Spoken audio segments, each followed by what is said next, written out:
Bonjour et bienvenue dans mon journal de lecture.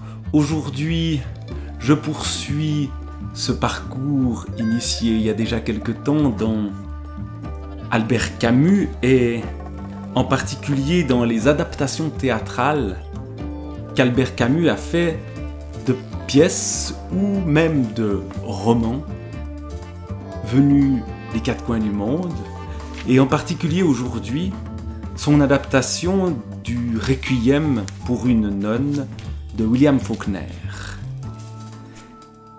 qui est au départ un roman et dont Albert Camus va donc faire une pièce en 2 parties et 7 tableaux. De quoi s'agit-il ?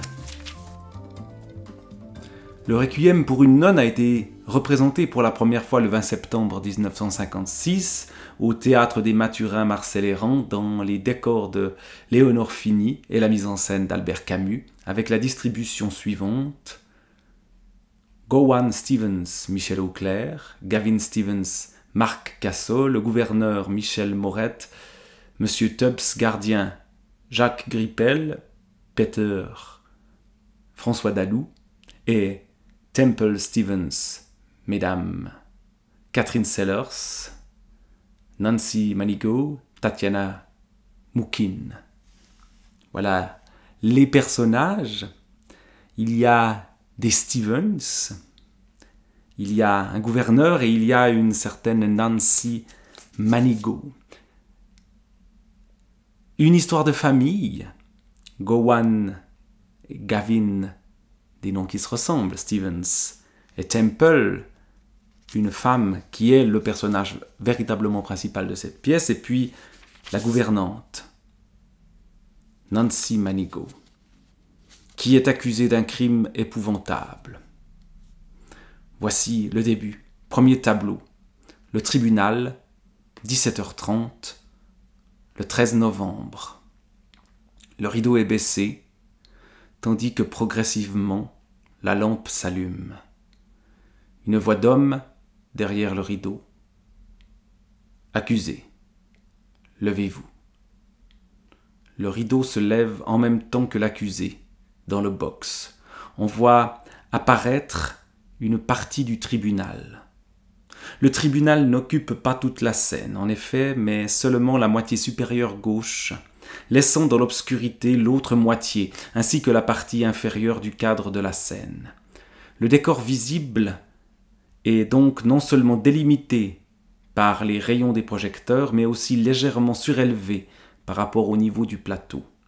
On ne voit ainsi qu'une partie de la salle d'audience.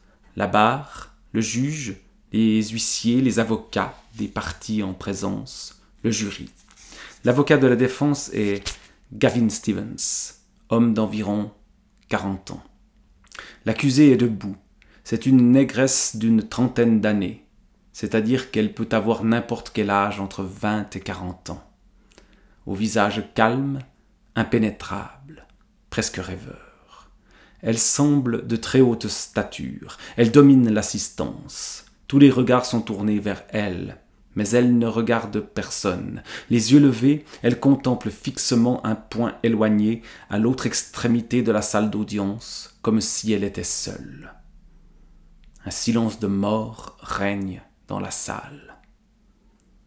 Tous l'observent. Le juge, Nancy Manigault. Avant que la cour prononce son jugement, avez-vous quelque chose à ajouter pour votre défense ?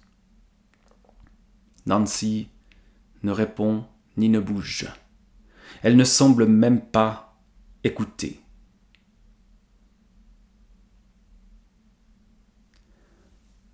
Cette femme, présentée comme une négresse, le terme est évidemment violent, et on est dans un contexte où en effet, c'est le terme utilisé dans le sud des États-Unis en période de ségrégation.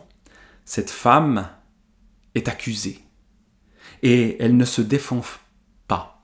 Elle va au contraire accepter d'être condamnée alors qu'elle pourrait trouver des moyens de se défendre. Mais de quoi l'accuse-t-on ? On l'accuse d'avoir tué un enfant. Un crime épouvantable, dont elle affirme être coupable, et dont elle est coupable, on le sait dès le départ. Et pourtant, il y a d'autres coupables. Et toute la pièce, justement, tourne autour de cette culpabilité partagée. Évidemment, le personnage de cette femme noire, donc doublement rabaissée en tant que femme et en tant que noire, qui est accusée d'un crime épouvantable, qui ne se défend pas, qui en plus est présentée comme une ancienne prostituée, chargée de garder les enfants d'un couple, mais tuant l'un de ses enfants. Eh bien évidemment, tout semble se jouer contre elle. On peut plaider la folie, elle refuse de le faire. Et sans doute n'est-elle pas folle. Et puis, il y a donc ceux qui ont perdu leur enfant. Les Stevens, Gowan et Temple. Et le défenseur de l'accusé est lui-même de la famille Stevens, c'est l'oncle de Gowan Stevens. Pourquoi défend-il la femme qui a tué l'enfant de son neveu? Voilà des questions qui se posent d'emblée dans ce qui est une tragédie qui pourrait, comme c'est toujours le cas dans les tragédies, éviter la catastrophe, mais qui ne le fait pas. On retrouve les mêmes personnages à d'autres moments. On les retrouve le 13 novembre, c'est-à-dire au moment du jugement. Après le jugement, on a la réaction de Gowan et Temple. Temple prend une cigarette dans une boîte posée sur la table. Elle imite l'accusé. Sa voix révèle un état de surexcitation que la jeune femme réprime et maîtrise. Oui, Seigneur. Coupable, Seigneur. Merci, Seigneur. Si c'est là tout ce que vous avez à dire quand on vous propose d'être pendu, comment un jury courtois n'irait-il pas au-devant de vos désirs? Gowan, assez Temple. Tais-toi maintenant. Je vais allumer le feu et t'apporter à boire.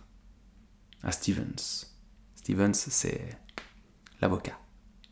À moins que Gavin veuille se rendre enfin utile et allume le feu pendant que je jouerai au maître d'hôtel. Temple, prenant un briquet.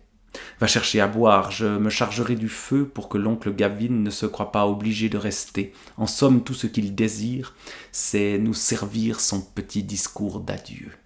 On sent une tension entre ces personnages, et elle est extrême durant toute cette histoire-là. L'enfant est mort, à cause, certes, de Nancy Manigault, qui a été déclarée coupable, mais à cause aussi de Temple et de Gowan. Et Temple, la mère, s'accuse. Mais longtemps elle se tait. On revient en arrière au moment où, précisément, l'enfant sera tué. On revient en arrière même dans un passé sombre et teinté de mal chez Temple qui a commis des choses épouvantables et qui se considère comme mauvaise et qui, ce faisant, provoque le destin qui l'a détruit et dans lequel elle se jette, semble-t-il volontairement. On essaye de protéger et de sauver celle qui va mourir, Nancy Manigault. On se rapproche du moment fatidique où elle sera pendue, et petit à petit les révélations arrivent. Petit à petit, la culpabilité, même si l'acte a été commis par Nancy, la culpabilité de Temple apparaît. Et la tension continue de monter jusqu'au bout du bout de cette histoire qui semble inéluctablement arriver à la catastrophe. Il y a néanmoins chez Faulkner, et atténué peut-être par Camus, qui se différencie ici de William Faulkner, l'idée d'une rédemption ou d'un pardon qui pourrait non pas changer la situation, mais la rendre vivable. Mais pourquoi cet enfant est-il mort? Pourquoi cette tension est-elle si extrême? Voilà ce que je laisse en suspens. Après avoir lu la version théâtrale du Requiem pour une nonne de William Faulkner, la version transformée, je crois d'ailleurs assez profondément par Albert Camus. Après avoir lu ceci, il y a évidemment l'envie d'aller voir le texte de Faulkner lui-même, que je n'ai pas lu. Sans doute la version roman amène-t-elle encore plus de tension, ou alors il faudrait remonter cette pièce dans la version de Camus. Je ne sais pas si ça a été fait depuis cette première de 1956 pour comprendre, ou en tout cas essayer de comprendre cette tragédie-là. Requiem pour une nonne. William Faulkner et Albert Camus.